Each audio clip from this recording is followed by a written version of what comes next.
Així està el nostre punt al Roig Arena. Som la mecedora i portem mesos desitjant que arribara este moment, el de muntar definitivament el nostre punt dins del mercat del Roig Arena. A principis de setmana reverem tota la maquinària. Hasta ara sols teníem l'espai amb tota la instal·lació, però avui no hi havia res.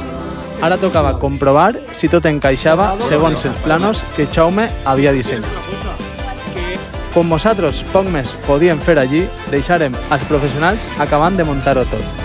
I al dia següent tornarem a veure com havia quedat. Quan tornarem, la veritat que ja tenia un altre color. Ja estava tot al lloc, així que ens ficarem a fer les comprovacions. Anna va veure que el forn estava al seu puesto i Jaume encara acaba de retocar un parell de cosetes. Estaguent tot muntat, mos és molt més fàcil imaginar-nos a un equip a tope repartint combois i servint bocates durant un concert o un partit. Ara sí que sí, això ja està en la recta final. No sabeu les ganes que tenim d'obrir i poder tindre un segon lloc on repartir comboi i bons bocates. Segueix-nos per a no perdre res sobre els últims remats del Roig Arena. Ens vegem.